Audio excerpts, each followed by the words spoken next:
Good morning friends, welcome back to my channel BPSC Bytes. ये polity का lecture 2 है। Part 1 में हम लोगों ने बेसिक कवर किया है। अब हम executive like governor, council of minister and president cover करेंगे और उसके बाद जो फॉलोइंग टॉपिक्स होंगे वो भी कवर करेंगे। ठीक है, I will try to complete this booklet. इसमें कंप्लीट करने की कोशिश करूंगी, but the point is I don't think कि जुडिशरी वगैरह कंप्लीट हो पाएगी, तो मुझे लगता है कि एक और लेक्चर लगेगी इसको, इस बुकलेट को कंप्लीट कराने के लिए। ठीक है, तो लेट्स बिगिन आवर लेक्चर। तो देखिए, एग्जीक्यूटिव जो पार्ट होता है, अभी हम लोगों ने डिस्कस किया था कि ये सेंटर स्टेट रिलेशन तक हम लोगों ने देख लिया था। ठीक है, एक और चीज है, आप ना दो चीज देख लेना और कि state legislature and state legislative council जो है उसमें डिफरेंस क्या क्या है, इक्वल्स कहाँ पे है। जब हम पार्लियामेंट का करेंगे और आगे, तो आप देखिएगा कि राज्यसभा का क्या स्पेशल स्टेटस है और ऑल है। एंड इमरजेंसी प्रोविजन भी आप एक बार को देख लीजिएगा। ठीक है, कि क्या क्या है, 352 के अंदर कैसे प्रोनाउंस होता है, व्हाट आर द टेक्निकलिटीज, या आपका जो एडमिनिस्ट्रेटिव है जिसको ये कॉन्स्टिट्यूशनल इमरजेंसी बोलते हैं, उसमें क्या क्या निटी एंड ग्रिटी है। एंड फिर उसके बाद फाइनेंशियल इमरजेंसी में क्या निटी एंड ग्रिटी है। तो वो एक बार ना आप जरूर पढ़ लेना, क्योंकि डायरेक्ट क्वेश्चन जैसे 368 के आ गया ना कॉन्स्टिट्यूशनल अमेंडमेंट के, तो हो सकता है कि वो डायरेक्टली पूछ सकते हैं कि इमरजेंसी प्रोविजन के बारे में लिखिए। तो you have to write there about 352, 356, 365 and 360। ठीक है, उसके क्या क्या प्रोसीजर्स है, उसके क्या क्या प्रॉन्स है, प्रोज है, कॉन्स है, कब क्या आया, क्या अमेंडमेंट हुआ, 47th में क्या क्या किया गया था, 44th में क्या क्या लाया गया था। तो ये सारी ना बेसिक आइडिया आप उस चीज के लिए आप उसमें रख लेना। ठीक है, so let's begin our class. तो प्रेसिडेंट का जो है, तो प्रणब मुखर्जी जी बोलते हैं, देखिए बीपीएससी जो है ना वो कोटेशन का बहुत ही चाहने वाला है, तो इसीलिए आप कोटेशन को कोट कर सकते हो। तो देखिए, दो पॉजिटिव एग्जांपल है, आप, एक प्रणब मुखर्जी है, एक के आर नारायण है, एपीजे अब्दुल कलाम है, सॉरी तीन पॉजिटिव है और एक नेगेटिव है। President Fakhruddin Ali Ahmed accepted the demand of then PM Indira Gandhi to impose emergency. ठीक है, वहीं अब अगर आप एपीजे अब्दुल कलाम की बात करें, तो return the office of profit bill for reconsideration was against extravagant lifestyle. He was called people's president. And even like K.R. Narayana, जो थे हमारे president, delivered a speech and broke the protocol and interview to the senior journalist, and he told that I am not a rubber stamp, जो generally कहा जाता है, governor के लिए भी कहा जाता है एंड प्रेसिडेंट के लिए भी कहा जाता है।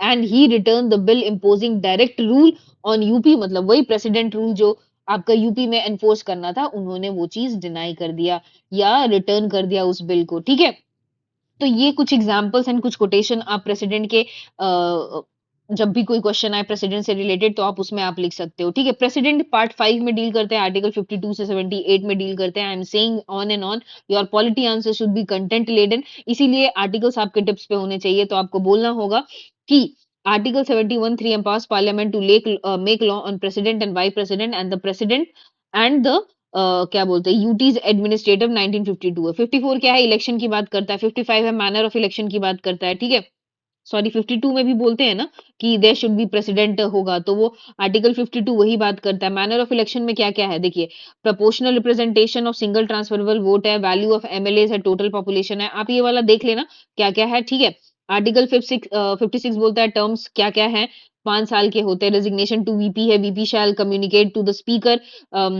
ठीक है, फिर उसके बाद आर्टिकल 58 क्वालिफिकेशन, सिटीजन होने चाहिए, 35 ईयर्स के होने चाहिए, ही शुड बी मतलब qualified to become the member of Lok Sabha. क्यों पता है क्यों? क्योंकि ये आप बिल को एक्शन देते हैं अंडर आर्टिकल 111, जो कि हम लोग पहले पढ़ चुके हैं।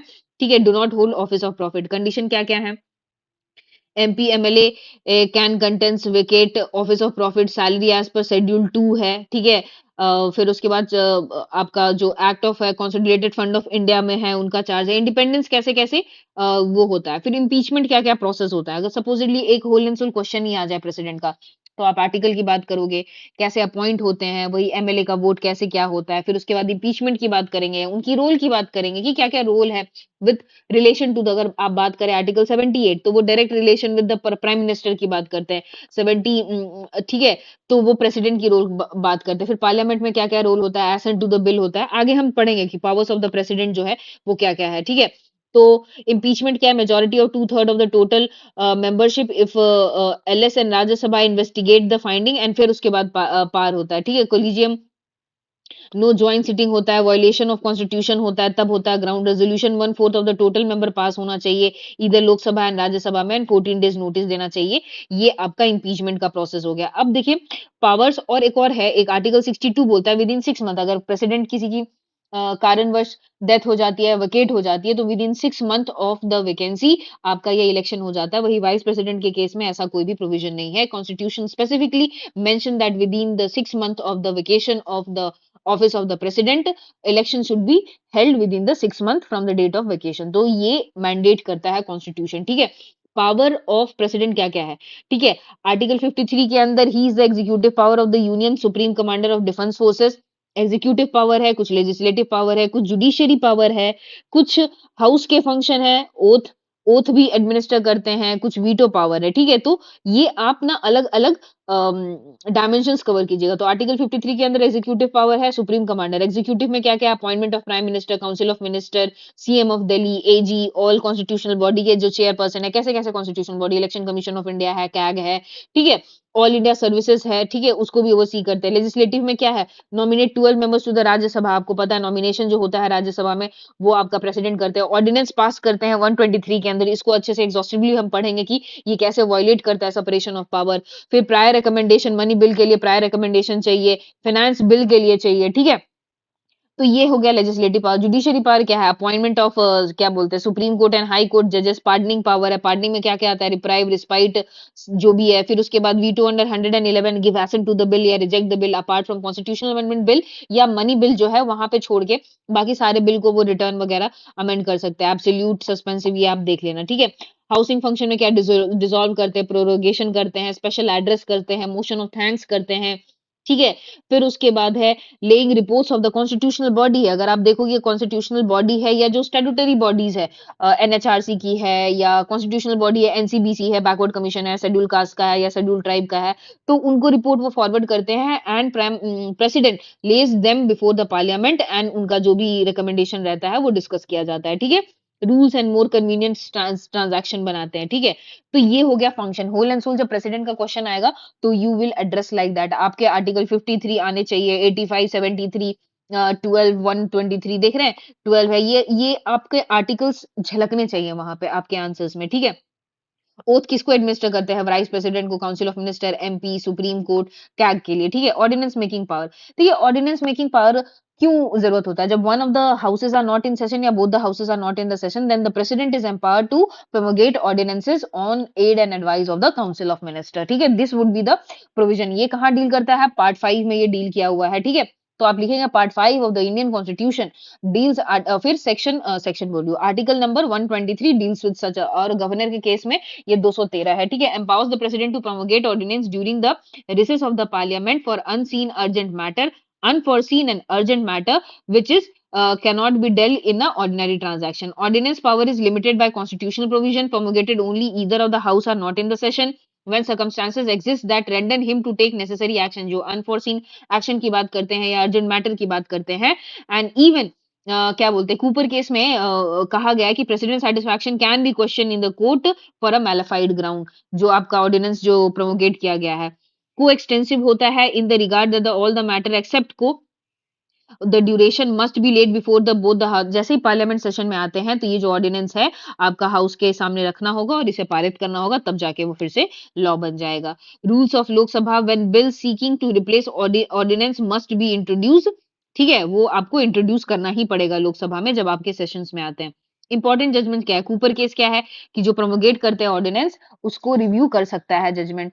फिर उसके बाद इसमें डीसी वाधवा केस आता है, कृष्ण कुमार सिंह केस आता है बिहार का। ये दो इंपॉर्टेंट केसेस हैं यहाँ पे, जो कि कहता है डीसी वाधवा केस कहता है कि successive repromulgation without any attempt to get bill passed, ठीक है, is the amount of violation of the constitution। आप अब क्या कर रहे हैं ना कि आप बार बार प्रोमोगेट कर रहे ordinance without any attempt to get the bill pass, ठीक है, उसको बिल पास ही नहीं कराना, शॉर्टकट हम ले रहे हैं, हम ऑर्डिनेंसेस पास कर दे, ऑर्डिनेंसेस पास कर दे रहे हैं, उसको बोथ द हाउसेज में नहीं पास करा रहे हैं, तो it is violation of the constitution.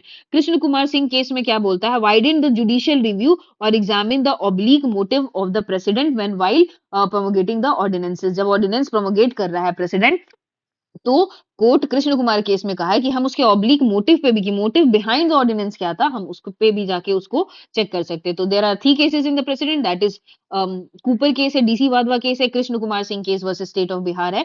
ये 3 केस आपके प्रेसिडेंट वाले में आने चाहिए। फिर वहां पे गुड एग्जांपल्स मैंने बताया था कि एपीजे अब्दुल कलाम जो है आपका ऑफिस ऑफ प्रॉफिट वाला रिटर्न कर दिए थे, के आर नारायण प्रोटोकॉल तोड़े और बोले कि I am not a rubber stamp, और उस समय वो जब वो डायरेक्ट रूल लगाना था यूपी में, उन्होंने नहीं किया था। वहीं एक नेगेटिव एग्जांपल है जो फरूखुद्दीन अहमद थे, वो इंदिरा गांधी का बात माने एंड इमरजेंसी प्रोविजन लगा दिए। Why there is temptation of promulgating this ordinance, देखिए reluctant to face legislative certain issue, क्या होता है कभी कभी मेजोरिटी नहीं होती है गवर्नमेंट की, तो वो क्या करते हैं, एक शॉर्टकट अपनाते हैं, ऑर्डिनेंसेस पास करते हैं।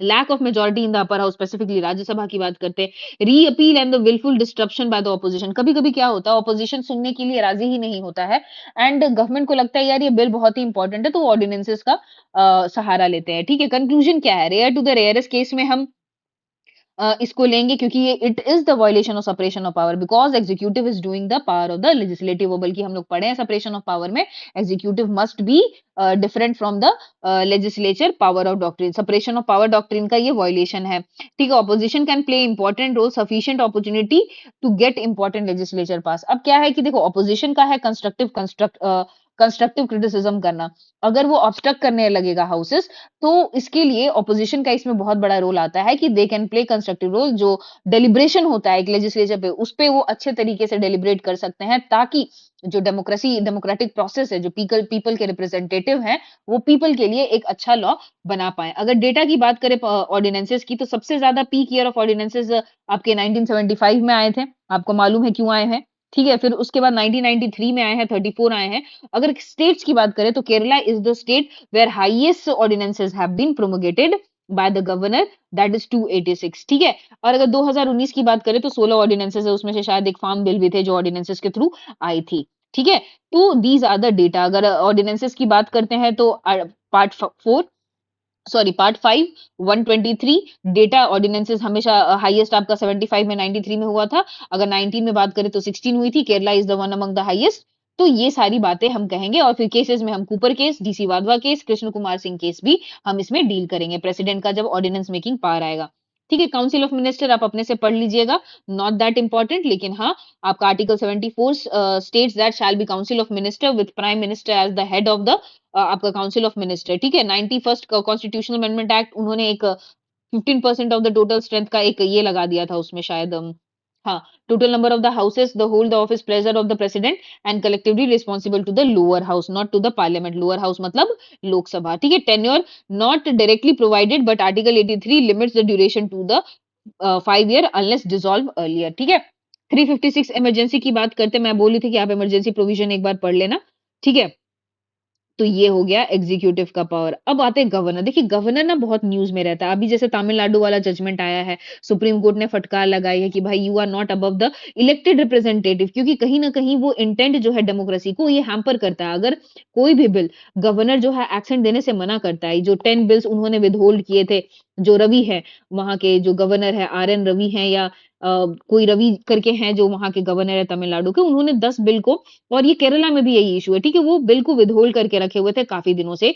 तो सुप्रीम कोर्ट के तहत वो तमिलनाडु गया था, तब वहां पे उन्होंने फटकार लगाया कि they are not above, because they can not be above the elected legislative ना, वो क्योंकि लेजिस्लेटिव है। देखो, गवर्नर जो होता है वो appointed by the central government होता है, जो प्रेसिडेंट अपॉइंट करते हैं, he is not a elected candidate. क्यों, आपको पता है, क्योंकि जब फ्रेमर्स ऑफ कॉन्स्टिट्यूशन हम फ्रेम कर रहे थे, तो उन्हें मालूम था कि यहाँ कॉन्फ्लिक्ट ऑफ इंटरेस्ट हो जाएगा, दो ऐसे फैक्शन डिवाइड हो जाएंगे, ये भी इलेक्टेड रहेगा, ये भी इलेक्टेड रहेगा, और जो लाइजनिंग क्रिएट करना है between centre and the state, वो नहीं कर पाएगा। ठीक है, तो governor is the link between centre and the state, and देखता है सेंटर की तरफ से वो, कि ताकि फंक्शनिंग स्टेट ढंग से कर रहा है कि नहीं कर रहा है, because India is not federation of state but union of state. ठीक है, क्योंकि यहाँ पे ये अग्रीमेंट से नहीं बना है। ठीक है, फॉर द एडमिनिस्ट्रेटिव पर्पज से ये स्टेट्स को डिवाइड किया गया है, जो आर्टिकल 1 में बोला जाता है कि इंडिया दैट इज भारत। ठीक है, तो वो चीजें हैं, तो ये लाइजनिंग क्रिएट करता है between centre and the state, तो वो बेसिक पर्पस है आपका गवर्नर का। तो वही सुप्रीम कोर्ट ऑब्जर्व किया कि you can not be above the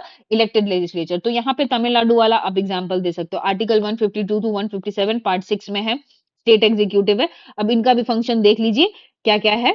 ठीक है, all the executive action are taken, advocate general को अपॉइंट करते हैं, recommendation of imposition of constitutional emergency जो 365 की बात करते हैं, चांसलर ऑफ यूनिवर्सिटी है, अपॉइंट्स वाइस चांसलर हैं, फिर लेजिस्लेटिव पावर क्या है, समन प्रोरोग यही है, डिसॉल्व स्टेट असेंबली है, फिर फर्स्ट एड्रेस करते हैं, nominate 1/6 of the state legislative council है, ऑर्डिनेंस है 123 है, रिजर्व द बिल अंडर 201 जो आपको प्रेसिडेंट के लिए रिजर्व कर सकते हैं।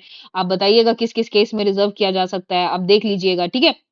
जैसे कि यहाँ लिखा हुआ है, ultra vires to the constitution, oppose to DPSP, against the larger interest of the country, grave national importance के लिए, फाइनेंशियल भी आपको पता है, sees that annual financial statement is laid or not, ठीक है। फिर मनी बिल है, डिमांड ऑफ ग्रांट है, मेक एडवांसेस है, तो आप ये पढ़ लेना, जुडिशियल भी इनको भी पार्डनिंग पावर है, 233 के अंडर आप अपॉइंटमेंट करते हैं डिस्ट्रिक्ट जज को, ठीक है।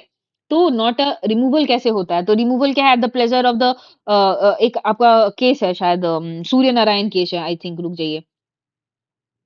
हाँ, हाँ, सूर्य नारायण केस है, Supreme Court held that the governor has no security of tenure and no fix term, ठीक है। ये एक सूर्य नारायण केस है, जहां की बोला बीपी सिंघल केस भी बोलता है, डॉक्ट्रिन ऑफ प्लेजर की बात करता है, कॉन्स्टिट्यूशनल प्रोविजन, बीपी सिंघल भी यही बोलते हैं कि भाई देखिए, आप गवर्नर को हटा नहीं सकते जस्ट बिकॉज आपके इंटेंट के साथ वो नहीं जा रहा है, बट द पॉइंट इज वो एंजॉय भी नहीं करता है, वो डॉक्ट्रिन ऑफ प्लेजर वहां अप्लाई होता है कि जितना दिन तक चाहे प्रेसिडेंट उनको अपॉइंट कर सकते हैं, ठीक है। कॉन्स्टिट्यूशनल आपको प्रोविजन पता है कि इनके पास डिस्क्रिशनरी पावर है more than that of the president, ठीक है। आर्टिकल 163 2 के अंदर इनके पास डिस्क्रिशनरी पावर है, ठीक है।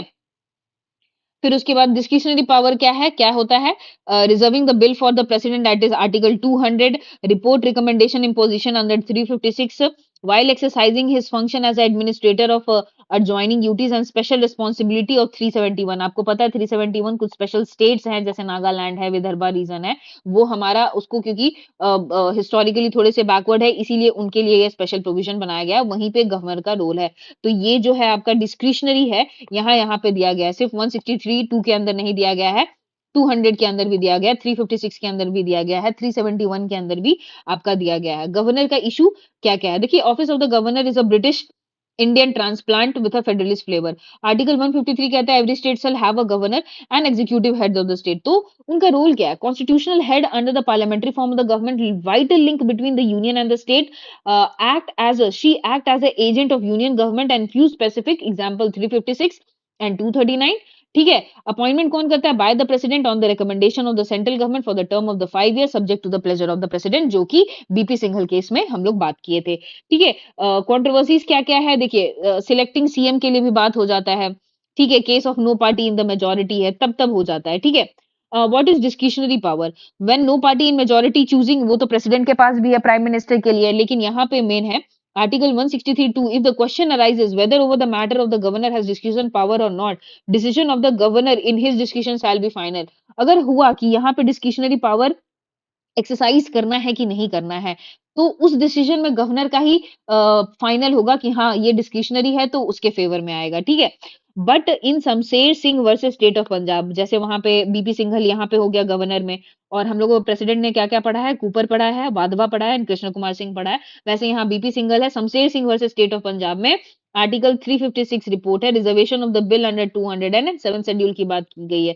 एआरसी भी बोलता है अपॉइंटमेंट ऑफ द सीएम, ठीक है, dismissal of the minister and resolution of the assembly जो है ना, वो कहीं ना कहीं जो इलेक्टेड गवर्नर है, देखिए बात है फ्लोर टेस्ट होना जरूरी है। बेसिकली मोटा मोटी बात ये है ना कि यू कैन नॉट ऐसे डिसमिस कर सकते, फ्लोर टेस्ट होना, नवाब केस में भी जो हम लोग बात करेंगे, वहां पे फ्लोर टेस्ट बहुत ही जरूरी है। गवर्नर ऐसे ही आर्बिट्रली ही किसी को हटा नहीं सकता या डिसॉल्व नहीं कर सकता है, ठीक है, वहां पे वो बात करते हैं, ठीक है। फिर उसके बाद आपको पता है सेंटर स्टेट रिलेशन में जैसे दिया गया है रिकमेंडेशन, वैसी Punchhi commission, Sarkaria commission, BP Singhal versus case क्या है, मैंने आपको बता दिया कि removal like president impeachment mechanism होनी चाहिए, ठीक है। अब यहाँ पे आके देखिए कि मिसयूज कहाँ-कहाँ होता है, सरकारिया कमीशन क्या-क्या रिकमेंडेशन है, गवर्नर पोस्ट ऑफ पॉलिटिक्स है क्योंकि इम्पार्शियल हेड है, अपॉइंटेड बाय द गवर्नमेंट है, पर्सनल इशू, मिसयूज ऑफ 356 है, मिसयूज ऑफ डिस्क्रिशनरी पावर है, ठीक है, गोइंग अगेंस्ट कॉन्स्टिट्यूशनल मैंडेट है, तमिलनाडु वाला आप एग्जांपल लिख सकते हो, 10 बिल को विदहोल्ड किया है, incidences where undermine purpose, he is appointed for ये ब्रिज गिवन, ये फंक्शंस ऑफ द गवर्नर है, ठीक है। तो क्या-क्या रिकमेंडेशन है, सरकारी कमीशन क्या बोलता है कि एक तो 356 बहुत ही रेयर केस में यूज होना चाहिए, state chief minister should have say in the governor appointment, she should be detach figure, ठीक है, she should have fixed tenure and time period of 6 month to give assent, ठीक है। Punchhi commission क्या क्या बोलता है, there should be a provision for impeachment of the government in the state legislature. जैसे president के लिए इम्पीचमेंट अंडर आर्टिकल 61 है, वैसे ही इसको भी इम्पीच करने की पावर दे दीजिए। डॉक्ट्रिन ऑफ प्लेजर यहाँ पे नहीं अप्लाई होगा प्रेसिडेंट का, स्टेट लेजिस्लेचर उनको हटाया जा सकता है, तो ये कहा जा सकता है। तो बेसिकली हम इसके वे फॉरवर्ड में कहेंगे क्या, to strengthen the federal setup and the mandate of the constitution, code of conduct जो है ना, एक हम उसको कोडिफाई कर दे कि कैसे कोई बिहेव करेगा, ठीक है। सॉरी, कैसे कोई बिहेव करेगा, या गवर्नर जो है अगर ये सिचुएशन होगा, कॉन्स्टिट्यूशनल क्राइसिस होगी, तो कैसे वो कोड कंडक्ट करेगा, that would be lay down, principle and norms को ले डाउन कर दिया एंड उसको गवर्नर फॉलो करेगा, तो this would be the way forward, ठीक है। फिर उसके बाद है, देखिए कभी-कभी ना आता है कि जैसे कि हम लोग बोलते हैं कि भाई लोकसभा या पार्लियामेंट फंक्शन नहीं कर रहा। अगर स्टेट के कॉन्टेक्स्ट में बात करें, तो कह दें कि स्टेट लेजिस्लेचर ढंग से फंक्शन नहीं कर रहा है। तो क्या-क्या रीज़न है उसके, ठीक है? प्रॉब्लम क्या-क्या है हमारे स्टेट लेजिस्लेचर में या लोकसभा में या पार्लियामेंट में? अगर बात करें तो दोनों के लिए सेम होगा। एक तो पहली बात है decline in the sitting number of sitting hours है। अगर लोकसभा की बात करें तो काफ़ी घट गया है। जो सिटिंग आवर्स है ना, एमएलए या आपके एमपी जो बैठते हैं, ओनली 16 आवर्स एवरेज है, लेस देन 16 आवर्स है, ठीक है? ये आप एक डेटा दे सकते हो। डिसिप्लिन एंड डेकोरम है, ऑलवेज़ हो हल्ला होते रहता है, ठीक है? आपको पता होगा स्पीकर भी सस्पेंड करते रहते हैं क्योंकि वो फॉलो नहीं करते हैं rules and regulation of the houses के, be it in the state legislature also and be it in the Lok Sabha also. Decline in the quality of parliamentary debate, debate में क्यों डिक्लाइन हो रहा है, क्योंकि क्रिमिनलाइजेशन ऑफ पॉलिटिक्स है। एंड क्रिमिनलाइजेशन ऑफ पॉलिटिक्स, अगर बिहार की आप बात करें तो 40% जो है ना सिर्फ 12th पास है एंड 40% सिर्फ ग्रेजुएट है, एंड बहुत सारे कम लोग पोस्ट ग्रेजुएट है, मतलब 80% जो है ना वो mix of 12th and graduate. अगर बिहार की बात करें तो वुमेन रिप्रेजेंटेशन की भी बहुत कमी है, अभी शायद घट गया है, आई थिंक 74 लोकसभा में है, एंड अगर बिहार की बात करें तो आई थिंक 26 है, पहले 28 थे, घट के अब वो 26 हो गए हैं, जो बिहार का 2020 में इलेक्शन हुआ था। Reduce scrutiny of parliamentary committees है। पार्लियामेंट्री कमिटीज आपको पता है कौन-कौन सी कमिटी होती है पार्लियामेंट्री कमिटी, एंड वो मेयरली ना ऐसी एक एक डमी की तरह है वो। ओनली 21% ऑफ द बिल है ना, वो रेफर की जाती है पार्लियामेंट्री कमिटी को। ठीक है, this is the problem. Legislation of ordinances, मैंने आप केरला का आप यहाँ पे बात कर सकते हो कि 286 ऑर्डिनेंसेस उन्होंने पास किए हैं, तो सोचिए कितना बायपास करते हैं। अगर 2019 की बात करें तो 16 ऑर्डिनेंसेस है, हाईएस्ट आपका 1993 में 34 था। अनकोडिफाइड पार्लियामेंट्री प्रिविलेजेस है। प्रिविलेजेस आपको मालूम है जो आर्टिकल 105 एंड 194 के अंदर आपको स्टेट लेजिस्लेचर को मिलता है, वो अनकोडिफाइड है कि मतलब प्रिविलेजेस के नाम पे वो कुछ भी कर लेते हैं, इसीलिए उनको कोडिफाई नहीं किया गया है। ठीक है? तो इस वजह से थोड़ा-सा आपका क्वालिटी ऑफ लेजिस्लेटिव डेलिब्रेशन आपका डिक्रीज़ हुआ है। रिसॉर्ट टू मनी बिल हो गया है रूट। आपको पता है जब आधार बिल आया था या कुछ भी है, मनी बिल जो है उसमें राज्यसभा का रोल बहुत ही रिड्यूस हो जाता है। तो कहीं न कहीं उसे मनी बिल का चोला पहना के कोई और बिल भी पास कर दिया जाता है, ठीक है? तो ये एग्जाम्पल है। तो वे फॉरवर्ड क्या-क्या है? Fix minimum number of sitting है। आपको पता है मिनिमम नंबर ऑफ सिटिंग आपको फिक्स करेंगे तो आपको पार्लियामेंट्री को बैठना पड़ेगा एंड वहाँ पे अच्छे से डेलिब्रेशन एंड डिस्कशन होगा। किसी भी कोई भी आपका लॉ आता है तो कोडिफाई प्रिविलेजेस जो हमारे आर्टिकल 105 एंड 194 के अंदर है, उनको कोडिफाई किया जाए। Improve quality of members, strict code of conduct का एडहेयर किया जाए। आप देख लीजिए ना, कोई भी मेंबर ऑफ पार्लियामेंट है, ठीक है? तो आप देख सकते हैं वहाँ पे कोई वीडियो देख रहा होता है, कोई भी अभद्र भाषा का यूज़ कर रहा होता है, तो उसके लिए स्ट्रिक्ट पनिशमेंट एंड एक एक्जेम्पलरी एग्जाम्पल रखना होगा स्पीकर को, ठीक है? एनहांस द मेंबर इनको उनको डेटा एआई टेक्निक्स का, अगर देखिए हम लोग ना बिपार्ट के थ्रू गए थे तो वहाँ पे हम लोग पार्लियामेंट को विज़िट कर रहे थे, तो वहाँ लोकसभा एंड राज्यसभा को भी हम लोग विज़िट किए थे। तो वहाँ पे हर हर टेबल पे कहीं न कहीं आपका ना एक डेस्कटॉप था, वहाँ पे सारा जो इन्फॉर्मेशन है, तो वो एक टेक्नोलॉजिकल डेवलपमेंट हो रही है। वैसे ही बोला जा रहा है कि जो पार्लियामेंटेरियन है उनको एआई का सहारा लेना चाहिए एंड द क्वालिटी है, क्योंकि डेटा रहता है, डेटा से ही आपकी पॉलिसी बनती है। तो अगर एआई के थ्रू आप डेटा कलेक्ट कर रहे हैं तो उससे आपकी policy making and policy deliberation काफ़ी अच्छी होती है। ट्रेनिंग टू द मेंबर, आपको मेंबर को भी ट्रेन करना पड़ेगा।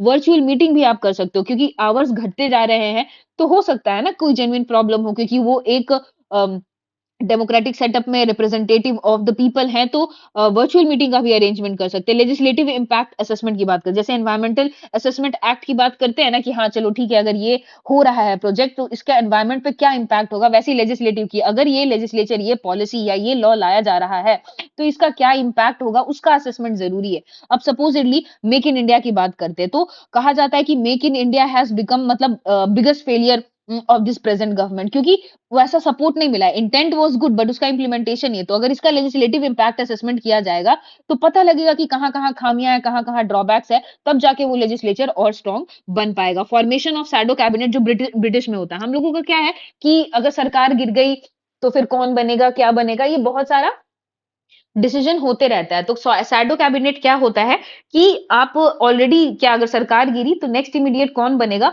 वो ऑलरेडी डिसाइडेड रहता है एंड वो टेक ओवर कर लेंगे। That is the concept of shadow cabinet. ठीक है, तो ये हो गया कि कैसे आप एनहांस करेंगे बीट लोकसभा या स्टेट लेजिस्लेटिव असेंबली का क्या क्या प्रॉब्लम्स है आपको पता है। आप क्रिमिनलाइजेशन ऑफ पॉलिटिक्स एडीआर का डेटा भी कोट कर सकते हो।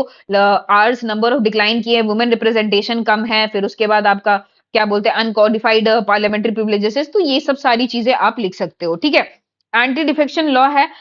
ये भी आपको पता है एंटी डिफेक्शन लॉ क्या है। प्रोविजन 10 शेड्यूल की बात करते हैं, 52nd कॉन्स्टिट्यूशनल अमेंडमेंट एक्ट से ये आपका ऐड किया गया था। ठीक है, तो ये आप कर्सरी नजर से पढ़ लीजिएगा कि क्या होता है एंटी डिफेक्शन लॉ, इसके क्या क्या प्रोन्स है, लिमिटेशन है। देखिए इनर पार्टी डेमोक्रेसी की जब बात होती है कि भाई हम डेमोक्रेसी डेमोक्रेसी चिल्लाते हैं एंड जो पार्टी रूल कर रही है उसी के पार्टी के अंदर डेमोक्रेसी नहीं है, तो ये सबसे बड़ा कॉज ऑफ कंसर्न है आपका इसका एंटी डिफेक्शन लॉ के अंदर। ठीक है, तो बेसिकली क्या होता है एंटी डिफेक्शन लॉ के अंदर कि when can disqualify if a member of a house is to a political voluntary gift of the member of the house. ठीक है, votes contrary to the direction. देखिए विप होता है, विप क्या बोलता है, कभी कभी आपको डायरेक्शन देता है कि अच्छा ये पॉलिटिकल पार्टी आपको इसको वोट करना है, ये करना है, तो वो डायरेक्शन दिया जाता है। अगर कि कोई विप को नहीं मानता है तो उसमें एंटी डिफेक्शन लगने का केसेस होता है।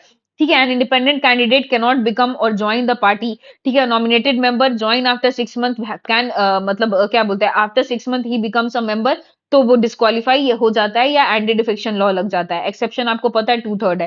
ठीक है, who power to disqualify, chairman of the speaker of the house has the power. आपको पता है आर्टिकल 102 के अंदर that is office of profit या जो भी है किसके पास पावर होता है, वो प्रेसिडेंट के पास पावर होता है डिस्क्वालीफाई करने के लिए। वैसे ही 10 शेड्यूल के अंदर जो आपका 52nd कॉन्स्टिट्यूशनल अमेंडमेंट एक्ट के तहत आया था, तो डिस्क्वालीफाई करने का हक सिर्फ स्पीकर को है। कैसे होता है, ठीक है, तो डेटा देखिए तो एडीआर रिपोर्ट बताता है 2020 में कि लगभग 443 डिफेक्टर्स हुए थे। फिर उसके बाद हिस्टोरिकली देखें तो 1967 से वाटरशेड मूवमेंट था आपका एंटी डिफेक्शन लॉ के लिए, जहां छावन कमेटी रिपोर्ट ने कहा था कि भाई फर्स्ट जनरल इलेक्शन से लेके फोर्थ जनरल 538 डिफेक्शन हुए थे एंड लास्ट 12 में 438 हुए थे, लास्ट के 12 महीने में। ठीक है, ओनली 6 कंट्री, देखिए अगर डिफेक्शन की बात करें ना तो 6 कंट्री जो हैं जो कि एंटी डिफेक्शन लॉ प्रैक्टिस करते हैं, इंडिया, पाकिस्तान, बांग्लादेश, ठीक है, गयाना एंड एक और एक कंट्री है। तो सोच रहे हैं कि मतलब जो मेजरली डेवलप कंट्रीज है ये एंटी डिफेक्शन लॉ उन्होंने हटा दिया है। ठीक है, एंड चंद्रचूड़ ने डीवाई चंद्रचूड़ ने कहा है कि dissent is a safety valve of the democracy. वैसे ही उन्होंने एंटी डिफेक्शन लॉ के लिए कहा है कि भाई इनर पार्टी डेमोक्रेसी होनी चाहिए, डिसेंट होना बहुत ही जरूरी है आपके डेमोक्रेसी में। ठीक है, लिमिटेशन क्या है, voluntary gives up his membership, wider connotation है। ठीक है, अनअटैच मेंबर है।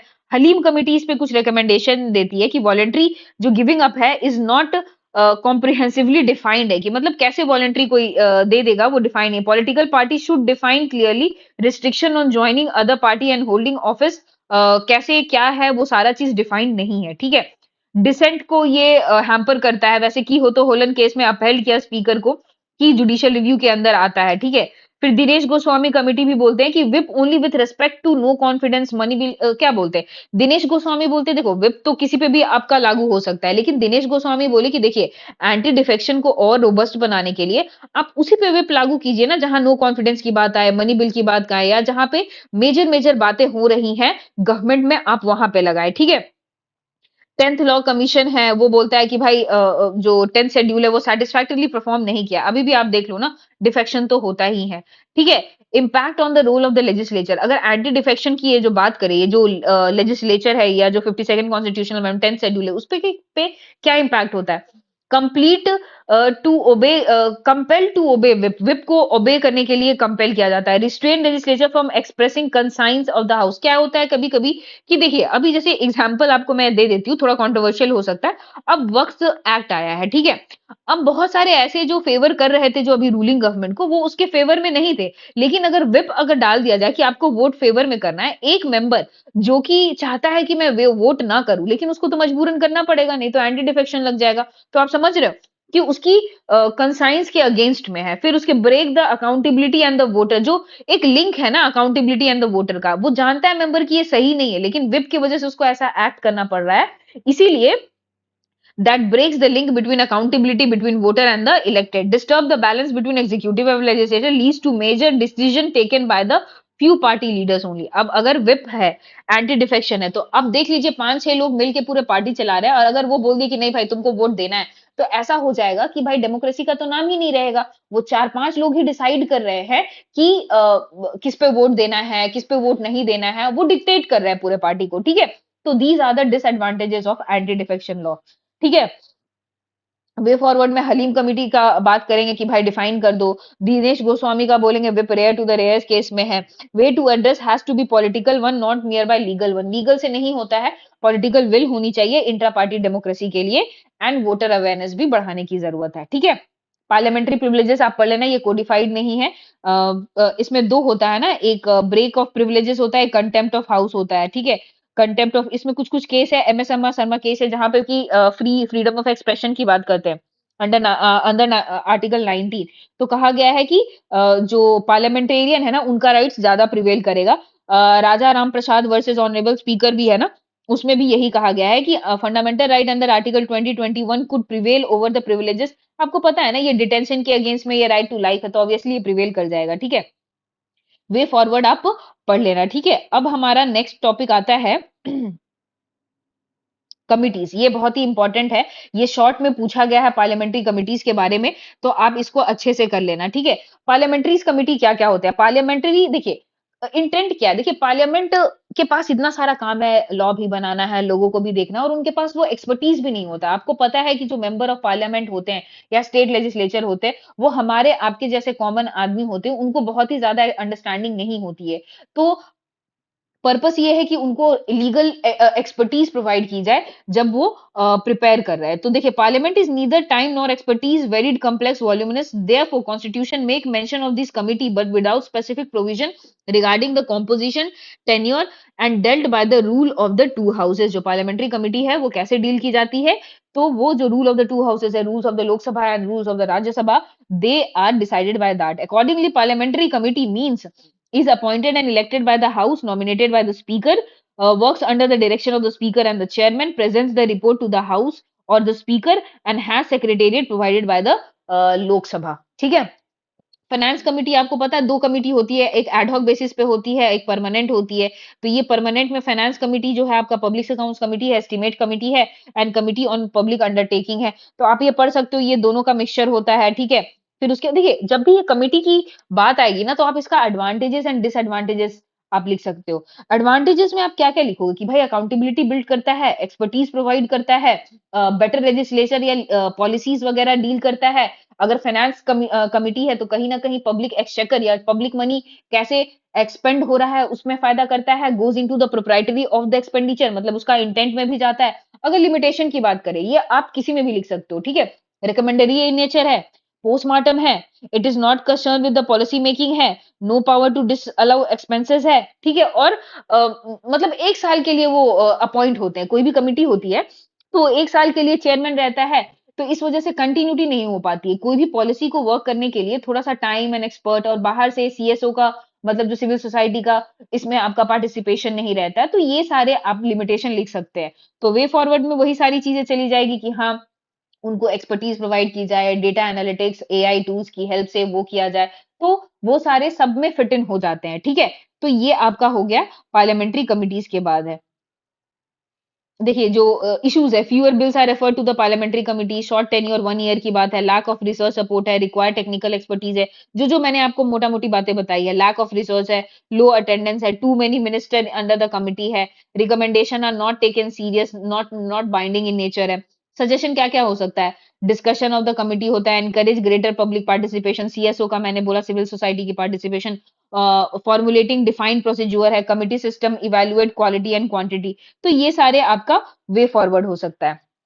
वैसे ही फंक्शन ऑफ द पार्लियामेंट है स्टेट, अगर आप देखिएगा तो आपका मेंशन है political system of India and Bihar. Political system में आपका Lok Sabha, Rajya Sabha, local government, federalism, separation of power आएगा, वही स्टेट लेवल पे वो चीज आ जाएगा। तो आप ये एक बार पढ़ लेना कि लेजिस्लेटिव फंक्शन क्या है पार्लियामेंट का, एग्जीक्यूटिव फंक्शन क्या है, फाइनेंशियल। देखिए लेजिस्लेटिव में क्या आया है आपका, शेड्यूल 7 के हिसाब से आपका union list and residuary power है। Parliament make law in the skeleton form and executive उसको डिलेट। एग्जीक्यूटिव क्या है, parliamentary form of the government which is responsible to the policies. देखिए इसका आर्टिकल 75 है, responsible to the lower houses, 0 है, question our है। ये सब हम लोग कहीं ना कहीं accountability of the executive decide करते हैं। फाइनेंशियल में आपको पता है कि no tax shall be levied without authority of the law. Appropriation bill होती है, कॉन्स्टिट्यूएंट कैसे होता है, कॉन्स्टिट्यूशनल अमेंडमेंट बिल पास करती है, ये स्टेट के केस में नहीं आएगा, ठीक है। जुडिशियल भी आपको पता है, इम्पीचमेंट ऑफ द प्रेसिडेंट होता है, वाइस प्रेसिडेंट होता है, रिमूवल ऑफ सुप्रीम कोर्ट होता है, ब्रीच ऑफ द प्रिविलेजेस है, इलेक्टोरल में पार्टिसिपेशन इन द प्रेसिडेंट होता है, वाइस प्रेसिडेंट होता है, स्पीकर, डेप्यूटी स्पीकर होता है, अदर्स भी हो सकता है, ठीक है। Why parliamentary control is ineffective, वही हमने बात बुलेटिन की यूज है, डेलीगेशन एंड ब्यूरो। हाँ ये वाला चीज आप पढ़ लेना, राज्यसभा एंड लोकसभा कहाँ इक्वल है कहाँ नहीं इक्वल है, आपको पता है कहाँ कहाँ इक्वल है। कॉन्स्टिट्यूशनल अमेंडमेंट बिल में इक्वल है, impeachment of the president vice president में है, making recommendation to the president, removal of Supreme Court जजेस में अप्रूवल ऑफ ऑर्डिनेंसेस है, प्रोक्लेमेशन ऑफ द इमरजेंसीज है, यहाँ पे इक्वल है। अनइक्वल कहाँ कहाँ पे है, मनी बिल में है, फाइनेंस बिल में है, whether bill is money bill या जॉइंट सिटिंग की बात करते हैं, only discuss the budget, can not demand for grant, फिर resolution discontinuation of national emergency, वहां पे राज्यसभा का रोल थोड़ा डिक्रीज हो जाता है। ठीक है, थोड़ी फैक्चुअल हो रही है क्लासेस, बट क्या कर सकते हैं, एग्जाम आपका ऐसा है। तो आपके ये प्रोविजंस एंड आर्टिकल आपको पता है कि राज्यसभा के लिए आर्टिकल 80 है, 81 आपके लोकसभा के लिए है, वैसे ही 168 आपका स्टेट लेजिस्लेटिव के लिए है एंड 170 आपका काउंसिल के लिए है, ठीक है। तो ये चीजें, ये स्पेशल पावर कहाँ कहाँ पे है, आर्टिकल 249 है जहां पे आपका make law on the state subject की बात कर, creation of all India services की बात करेंगे। इनिशिएशन है, alone can initiate the move of the vice president को जो इम्पीच करना है, क्यों, क्योंकि vice president chairman of the Rajya Sabha रहते हैं, ठीक है। फिर उसके बाद है आपका 10 not weak as a house of British not strong as a senate in the America, proper balance should be maintain. क्या क्या यूटिलिटी है राज्यसभा का, देखिए hasty and careless and defective legislature की बात करते हैं, मेंटेन फेडरल इक्विलिब्रियम की बात करते हैं, and give representation to eminent professional जो है, जो एक्सपर्टीज की बात करते हैं, जो 12 नॉमिनेट होते हैं वो होता है, ठीक है। फिर उसके बाद स्पीकर की बात करें तो अंडर आर्टिकल 93 एंड 178 की बात करते हैं। तो बेसिकली वो पावर कहाँ कहाँ से डिराइव करते हैं, वो कॉन्स्टिट्यूशन ऑफ इंडिया से करते हैं, रूल प्रोसीजर से करते हैं, कंडक्ट ऑफ द बिजनेस से करते हैं। तो आप देख लीजिए कि ये लेजिस्लेचर का क्या क्या है। देखिए speaker facilitate business of the house, preside over Lok Sabha या स्टेट लेजिस्लेचर, ज्वाइंट सिटिंग करता है, फाइनल इंटरप्रेटर ऑफ लॉ है, वोट कास्ट करता है अगर इक्वल हो जाता है, अपॉइंट चेयरमैन है, ठीक है। फिर उसके बाद business administration and general purpose का ये हेड होता है, मेंटेनिंग लॉ एंड ऑर्डर होता है। आपको पता है ओम बिरला ने 156 मेंबर को सस्पेंड कर दिया था। डेकोरम मेंटेन करते हैं, ग्रॉस डिसऑर्डर में एडजर्न करते हैं, इंटरप्ट मेंबर को विड्रॉ करते हैं, क्वासी जुडिशियल भी है, मनी बिल है कि नहीं है, वो 10 शेड्यूल वाला डिस्क्वालिफिकेशन वो करते हैं, ensure freedom of MP and state legislature, privileges जो है वो डिसाइड होता है स्पीकर के लिए, ठीक है। अब देखिए इंडिपेंडेंस कैसे मेंटेन होता है, टेन्योर जो है वो थोड़ा बहुत फिक्स है, कांट वोट ऑन फर्स्ट है, सैलरीज एंड अलायंस जो है आपका वो ऑलरेडी फिक्स है, कैन नॉट बी डिसएडवांटेज के तरीके से उनको रिड्यूस नहीं किया जा सकता है, ठीक है। चैलेंजेस क्या क्या है, कहा जाता है स्पीकर प्रेजुडिस है। अगर अभी आप रिसेंटली देखो 2023 में तो लगभग 146 मेंबर को उन्होंने सस्पेंड कर दिया गया था and all of them were from the opposition party. तो ये कभी कभी कहा जाता है डाइवर्सिटी एंड कंपीटिंग डिमांड है, मल्टी पार्टी सिस्टम में इंक्रीज डिस्ट्रप्शन है, तो ये चैलेंजेस है, ठीक है। तो इसमें ना यूके मॉडल की बात की जाती है यहाँ पे कि जो स्पीकर है ना उसको डिटैच फिगर बना दिया जाए, कोई पॉलिटिकल पार्टी से एफिलिएशन नहीं दिया जाए, टेन्योर का ये दिया जाए, सिक्योरिटी दिया जाए। तो ये इसका यूके मॉडल का क्या बोलते हैं, एक एग्जाम्पल या मॉडल दिया जाता है, वहां पे फॉलो किया जाता है, ठीक है। तो आप स्पीकर के बारे में आप समझ गए, ठीक है। तो अब हमारे नेक्स्ट लेक्चर में ना हम जुडिशरी कवर करेंगे, क्योंकि अब यहाँ पे जुडिशियल डेटा आ गया सुप्रीम कोर्ट का। देखिए सुप्रीम कोर्ट का 75 साल पूरा हो गया है, इसीलिए बहुत ज्यादा इंपॉर्टेंट है जुडिशरी। आप लास्ट टाइम भी देखो तो कुछ जनरल जस्टिस पे उन्होंने एक क्वेश्चन पूछा था। फिर उसके बाद आपका अभी अभी जुडिशरी में कलीजियम सिस्टम बहुत ही इंपॉर्टेंट है, उसका एडवांटेजेस डिसएडवांटेजेस उसका थोड़ा क्रिटिकल एनालिसिस हम देखेंगे। तो नेक्स्ट लेक्चर में हम आपका जुडिशरी करेंगे। जुडिशरी के बाद आई थिंक इलेक्शन कमीशन है, वो सारे कुछ कुछ चीजें हैं, वो सारी चीजें करेंगे। फिर उसके बाद लोकल गवर्नमेंट पे कोऑपरेटिव्स इंपॉर्टेंट हो जाती है आपकी, क्योंकि अगर आप देखो तो अक्टूबर में या नवंबर में ना पैक्स की जो इलेक्शन हुई थी, वो बिहार में पैक्स की लगभग 8,500 पैक्स कमेटी है, जिसमें लगभग 40 लाख मेंबर है, उसकी इलेक्शन हुई थी। और आपको पता है कि 2025 जो है, आपका इंटरनेशनल ईयर ऑफ कोऑपरेटिव्स है, जो यूएनजीए ने अपॉइंट किया। तो कहीं न कहीं कोऑपरेटिव जो है बहुत इंपॉर्टेंट है। लास्ट टाइम तो फाइनेंसेस ऑफ पंचायती आया था, क्या पता वो कोऑपरेटिव्स भी पूछते। ठीक है? तो कोऑपरेटिव्स अच्छे से पढ़ेंगे। फिर इलेक्शन कमीशन का भी आपको पता है कि क्या इलेक्टोरल बॉन्ड भी हम इसमें करेंगे। ठीक है? कि इलेक्टोरल बॉन्ड का क्या-क्या इश्यू है। फिर इलेक्शन कमीशन के बारे में भी पढ़ेंगे। क्यों? क्योंकि एक जजमेंट आया था, वो उन्होंने एक लॉ पास किया था, जहाँ पे चीफ जस्टिस का उन्होंने रोल डिक्रीज़ कर दिया गया था। तो मोटा-मोटी हम लोग ये नेक्स्ट क्लास में देखेंगे, और कुछ-कुछ बॉडीज़ देखेंगे, जैसे नेशनल ह्यूमन राइट कमीशन है। ये सारे पार्टीज़ हम देखेंगे, और थोड़े से पॉलिटिकल पार्टीज़ के बारे में भी देखेंगे। Till then, take care. अगर आपको वीडियो अच्छी लग रही है तो प्लीज प्लीज लाइक कीजिए एंड शेयर कीजिए। Till then, take care.